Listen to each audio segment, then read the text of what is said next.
Bonjour et bienvenue dans cette nouvelle vidéo Airless Discounter. Aujourd'hui dans ce nouveau truc Airless, nous allons revenir vers la technique de pulvérisation et plus particulièrement sur la question, sur la position en fait de l'angle de pulvérisation.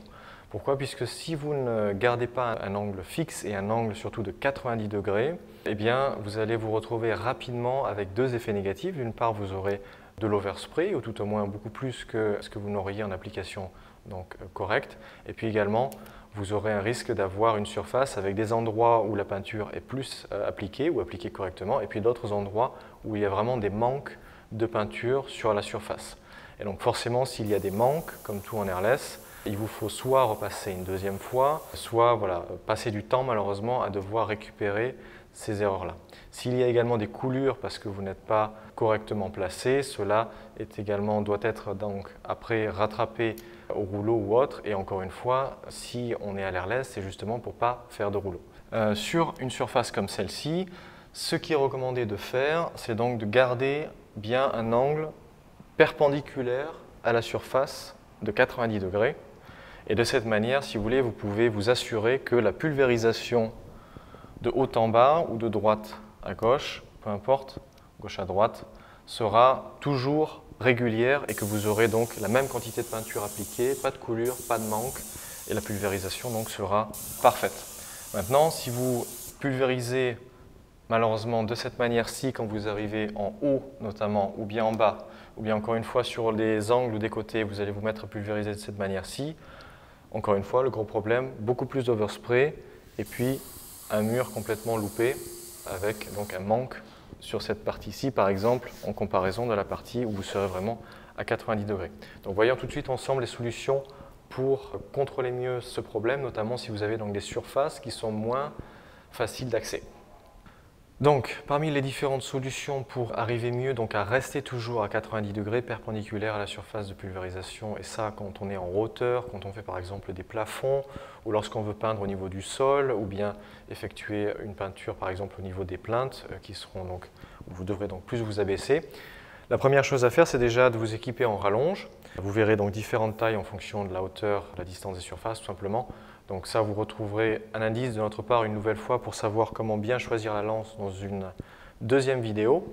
Néanmoins, voilà, une lance, ça va déjà vous permettre de rester toujours à bonne surface en accédant directement de haut en bas aux différentes surfaces sans avoir à vous casser le dos ou bien sans avoir à vous équiper d'échafaudage, d'échelle ou autre. Vous aurez également la possibilité, et c'est ce qui vous sera aussi assez recommandé, c'est d'avoir une articulation rotative comme celle-ci. Donc vous en avez deux, vous avez l'articulation rotative Farmax et vous avez également l'articulation Clean Shot de chez Graco comme ici. Vous avez donc le support de buse à l'avant avec la buse.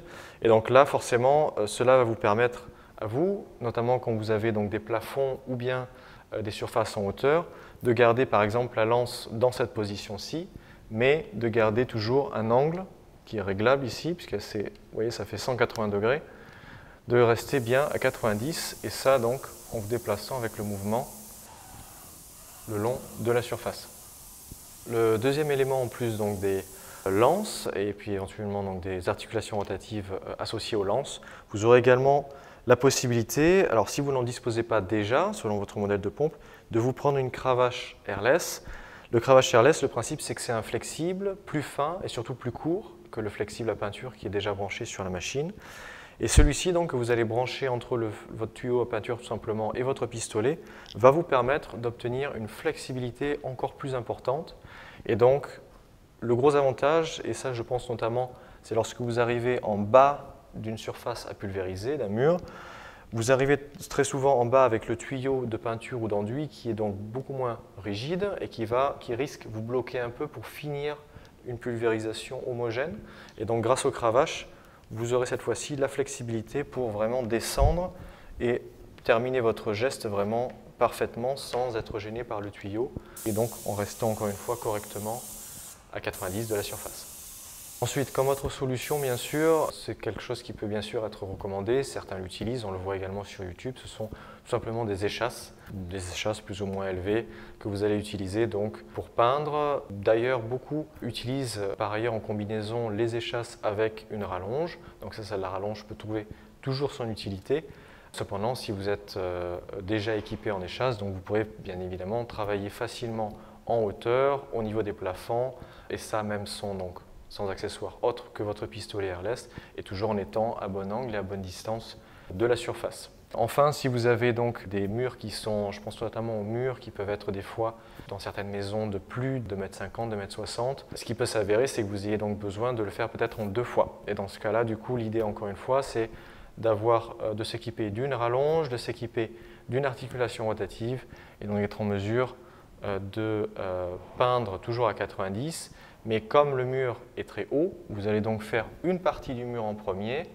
Et ensuite, une fois que la partie du haut, on va dire, sera faite, par exemple, vous descendrez, vous ferez la partie du bas, soit en descendant de vos échasses, de votre échafaudage ou autre, soit tout simplement en réglant le clean shot de sorte à ce qu'il reprenne cette fois-ci la forme du geste, mettons, vers le bas, et que donc cette fois-ci, vous remontiez vers le haut, doucement, de cette manière-ci, au lieu donc de tout faire de cette manière-ci, puisqu'à un moment donné, forcément, vous buterez sur la partie du sol. Donc l'idée, c'est de faire en premier, de cette manière-ci, par exemple, la partie du haut, vous vous arrêtez à peu près au milieu, et ensuite vous faites la deuxième partie, cette fois-ci, en rebougeant l'articulation sur votre lance, et en terminant donc cette fois-ci la partie du bas. Donc voilà pour les différentes solutions qui peuvent être apportées pour conserver cette technique de pulvérisation, de rester donc parfaitement perpendiculaire à la surface. Je sais que c'est difficile dans certains cas, mais essayez le plus possible de le faire puisque c'est par cela que vous verrez de très bons résultats et que vos clients, bien sûr, seront contents. Voilà, j'espère que cette vidéo a pu vous aider un maximum à comprendre donc pourquoi la perpendicularité de la pulvérisation est importante. Si vous avez d'autres questions, n'hésitez pas à nous contacter. Je vous invite à continuer tout simplement de voir notre série de vidéos trucs airless sur YouTube, sur notre blog, de naviguer un petit peu. Nous avons également sur le blog une rubrique qui rassemble tous les trucs airless. Donc voilà, vous trouverez déjà beaucoup de réponses par rapport aux machines, aux accessoires, aux pulvérisations et à la technique. Donc je vous invite à regarder tout ça. Quant à moi, je vous dis à très vite sur Airless Discounter. Gardez la forme et à bientôt.